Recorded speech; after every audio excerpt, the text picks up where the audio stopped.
Hey guys, it's me, Demonata What If, with part 5 to What If Ichigo Kurosaki was sent back in time.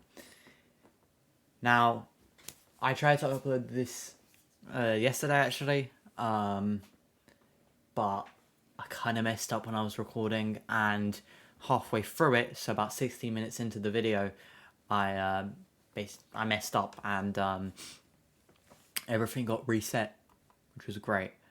Um, so yeah, which was a pain in the ass. But yeah, anyway, so yeah, that's it. But yeah, because the last time I mentioned I was already going into my part 5 because I felt like it was too short, I'll add some additions that I hadn't yet placed into my plan. So I'm going to have it so that at some point during that day, Ichigo had mentioned to one of the captains, let's say Hitsugaya and the captain commander, that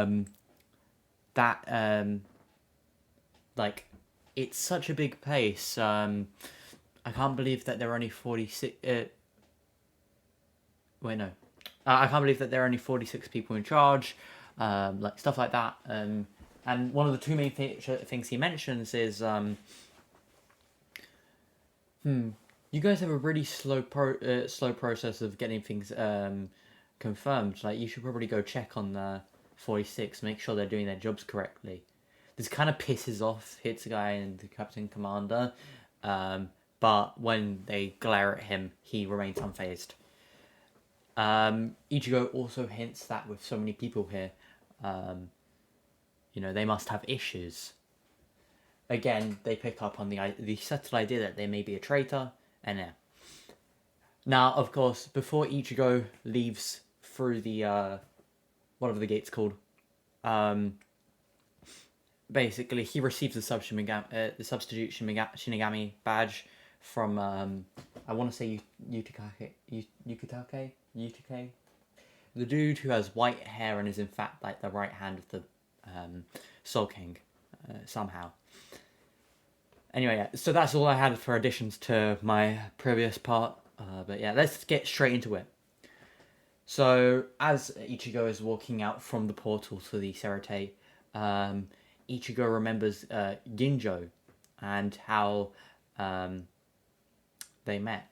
He remembers the Fullbringers, and remembers an entire part of his life that he had forgotten about already. He remembered Ginjo and how he could bond with any soul and could summon them summon them for himself and manipulate souls. He remembers all the Fullbringers, the little girl who could literally trap people inside of teddy bears and do certain attacks.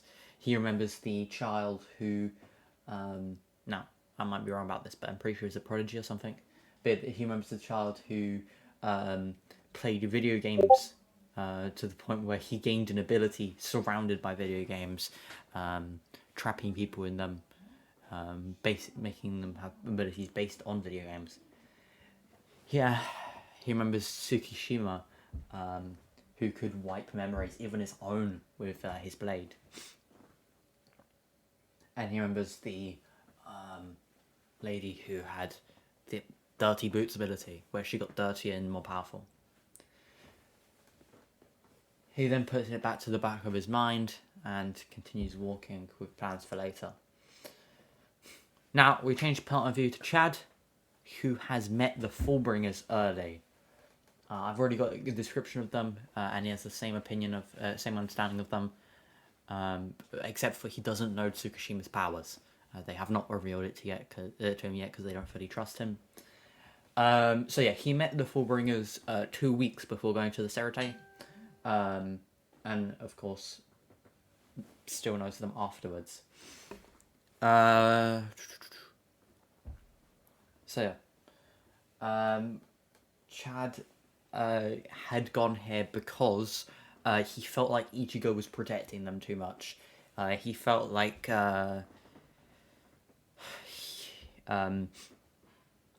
he wasn't able to protect his best friend. Like they are very, very good friends, right? In the series, so he feels like he's putting all the responsibility on Ichigo. So he has decided to reach out to people who have involvement in his souls or who have reached out to him, and basically just has joined the Fullbringers. So yeah. If you don't know, Fullbringers are pretty much people whose mother, while they were in the womb, had gotten attacked by a hollow. So yeah, due to that, they gained a bit of hollow energy and it kind of turned into Fullbringer stuff. Yeah, it's real cool. It's basically like Vizared, but for humans, in a way. Yeah. Anyway. Chad had over time mentioned to the Fullbringers about Ichigo and how he's been called a Shinigami, but he uses a bow, which is ironic since all the Shinigami he's seen has used swords and more melee-based weapons. On top of that, Chad mentions that with his increased perception from training with them, he's also noted some hollow and Fullbringer energy coming from Ichigo. Which surprises them all. Yeah.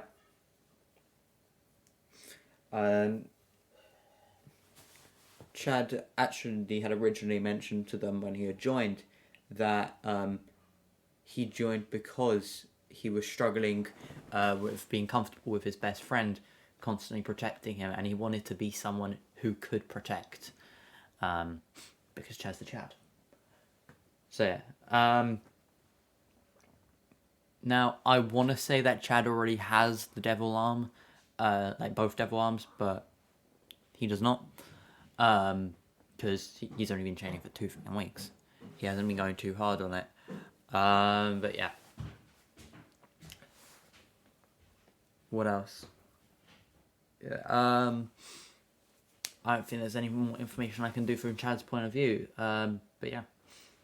He's just been spending those 2 weeks training, and after leaving the Serite, and splitting off and going home and yada yada yada, the next day Chad went straight there, straight to the Fullbringer base, and just trained because he had seen so many more powerful people. He had seen these Shinigami captains. Sorry if you hear that noise, that's my dog whining. But yeah. He had seen all these Shinigami captains, he had seen powers beyond what he could expect, and he realised he really does need to train himself even harder. So the next day he goes to the Fullbringer base, before anyone had arrived, and just starts training. I'm going to say that they have like a back room where they can just use their powers to their fullest extent and just beat the shit out of things. In the event that the video game guy or the toy girl aren't there. Yeah.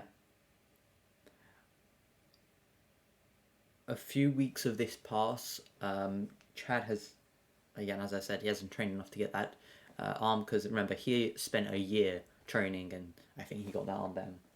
But yeah.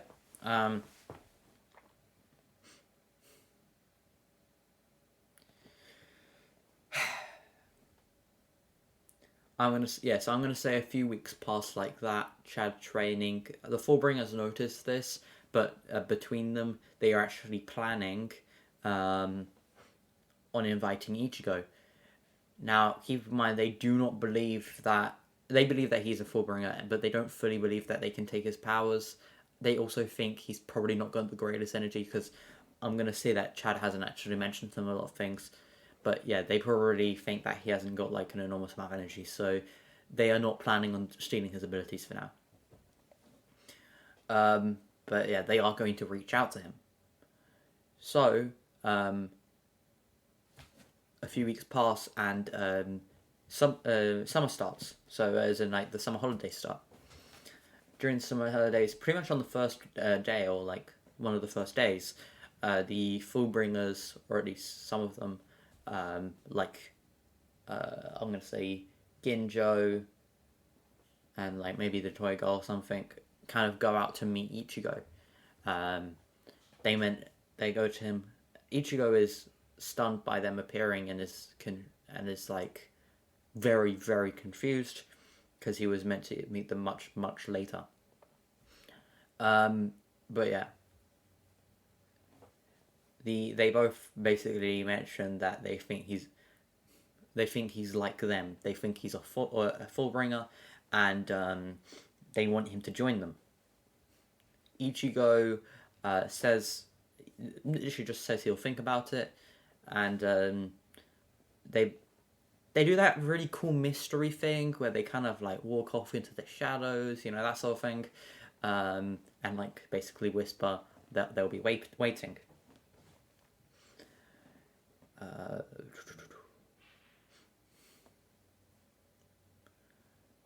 then Ichigo start. He does eventually. He decides after a day that since they're reaching out to him right now, none of what happened originally would have happened yet. He would be in the clear. He wouldn't. He wouldn't, shouldn't have danger from doing it. So he meets up with them, and he kind of gets to know them. Yeah. So yeah, Ichigo just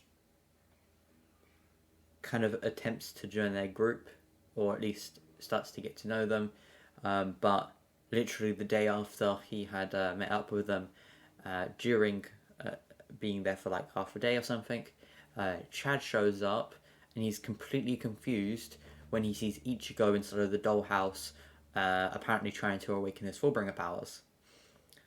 Now, I'm going to say that the representation of his Fullbringer powers are kind of a combination of the two arms that you see on the image on the screen, which is kind of like you've got this one arm. I don't know if you can see my mouse, but yeah, I'm circling it. You've got one arm which is kind of like hollified fur on the shoulder and like stripes and basically a zebra of claws. And then the other arm you've got with like these bands, ribbon things going around it with blue edges, and yeah, basically that's how a combination of that is what it's going to look like. So just imagine the hollified arm, plus the bands, and then just double that, and you've got his Fullbringer powers in a way. So yeah, as he proceeds to unlock a portion of them, which makes that appear on his arms, and he beats the ever-living shit out of a dinosaur doll, because I'm going to say, you know, she's not going to have the same people who she has access to and the same dolls. So yeah. Yeah. Now, this is where the Fullbringers notice the amount of reactor he has. Because while he's keeping it the download for him is like all of these people's powers combined. So, yeah. Keep in mind, yeah, because Ichigo has a ridiculous reactor quantity. But yeah, so here is where the Fullbringers are kind of like they're stunned, and Ginjo is already planning on how to take this person's powers away. Chad is stunned by Ichigo being there, and he like calls out to Ichigo, "What are you doing? Why are you here?" Ichigo is also surprised Chad is here because he didn't expect him to be here so early. And Ichigo is like, "These people invited me." And Chad kind of starts arguing with everyone. He questions why they would involve Ichigo when he specifically said he wanted to do this because he didn't want Ichigo protecting him, and as well as getting annoyed with Ichigo because he kind of intruded on this what he considered this space where he could like train for himself. After that, Chad just leaves, and Ichigo looks to the Fullbringers and says, "Well, I don't think I should stay here," and he kind of goes off. But yeah.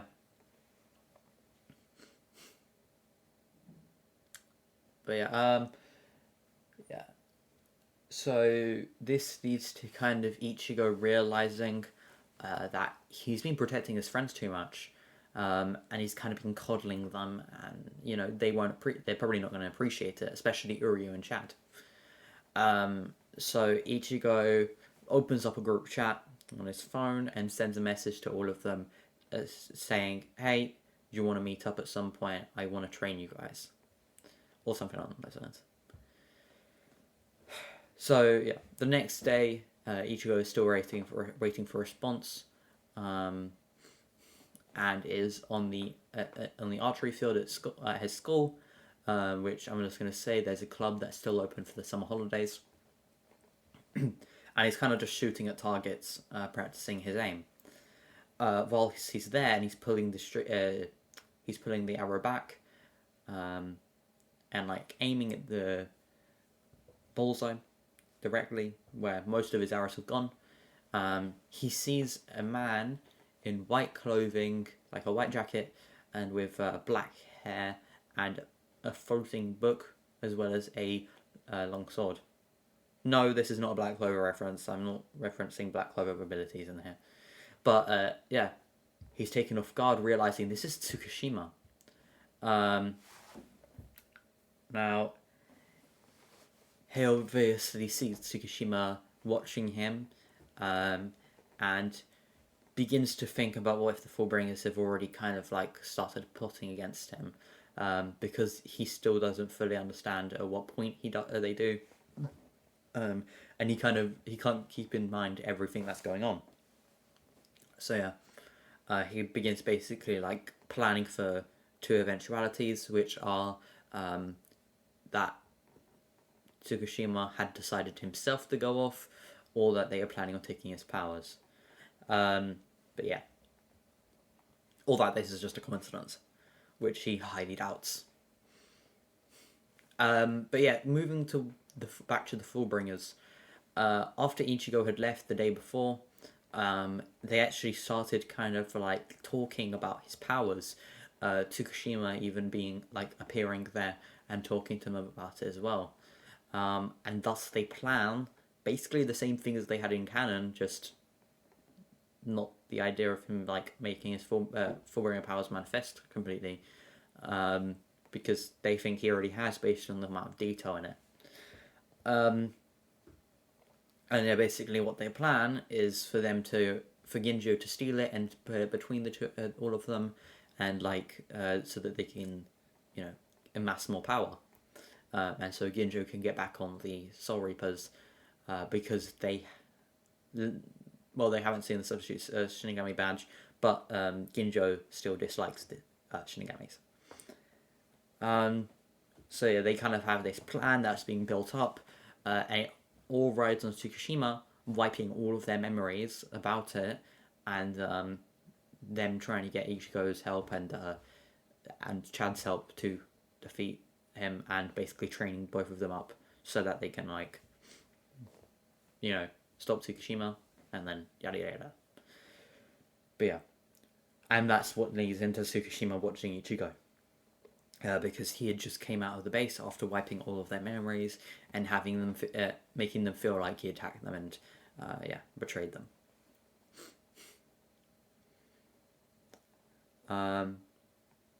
Now, the spy that in the previous part the Captain Commander had sent to watch Ichigo had stayed at the Fullbringer base because she or he, I don't really care, thought that it was an interesting fact, these Fullbringers, and the combination between Hollow and Human, and decided to make notes on it and send it to the Commander in case they wanted to destroy this organization.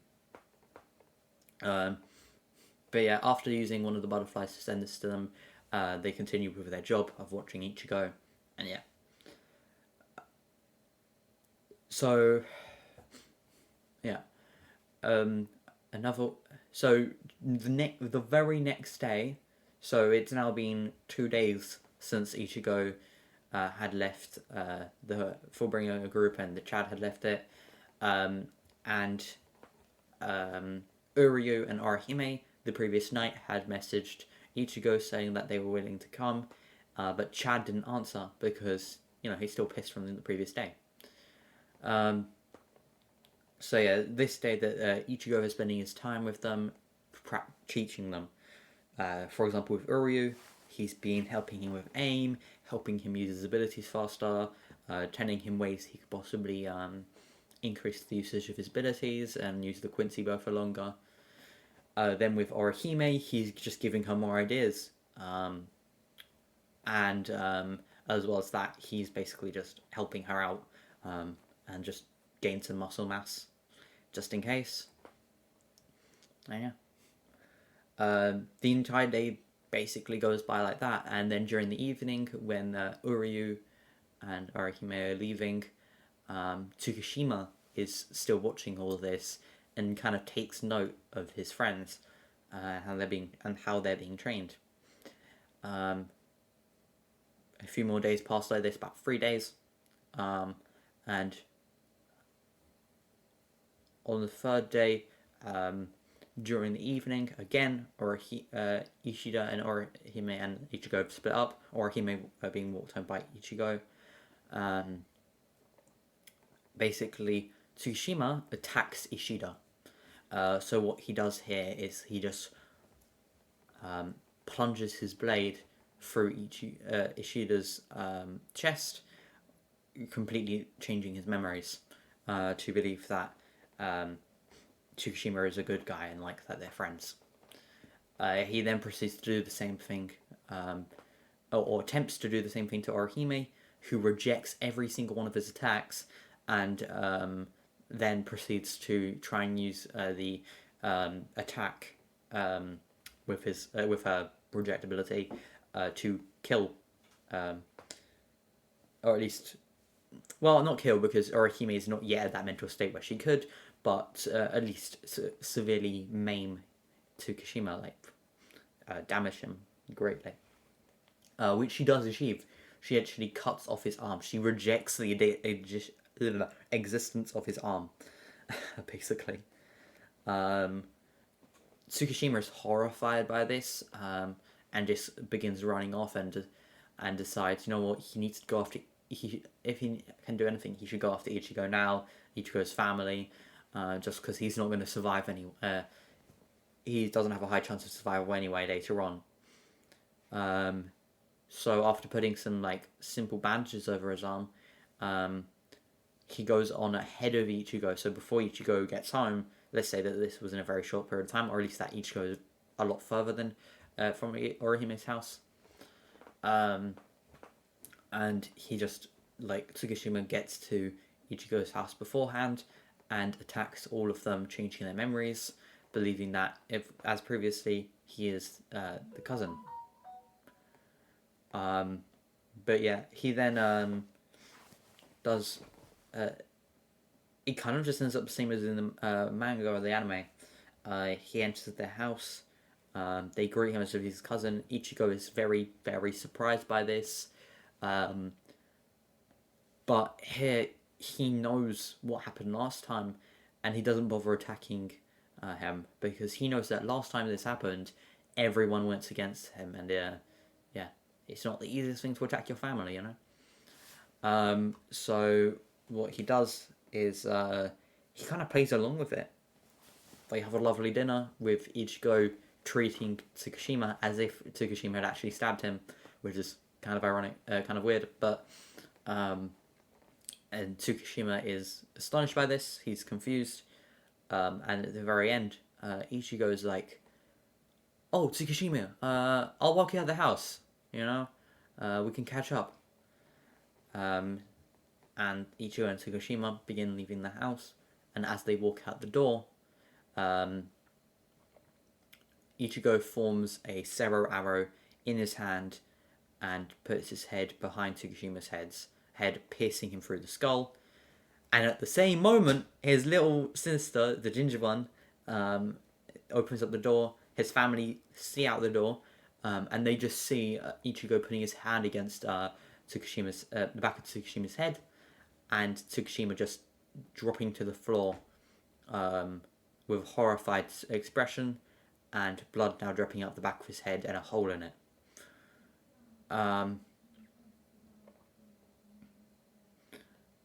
They are horrified by this. They are getting They are starting to get their memories reverting to normal, but they are absolutely horrified of what just happened.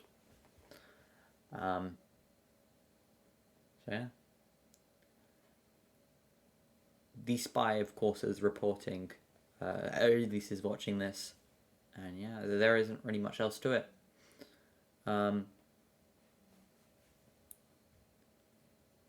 Thank you for watching this video. Comment if you have any suggestions, if you have any problems with this video. And yeah, I hope you have a lovely day. If you have school, good on you. And just have a good weekend. I'm gonna post another video in the evening, but yeah, to kind of catch up for the ones I've missed. Bye bye.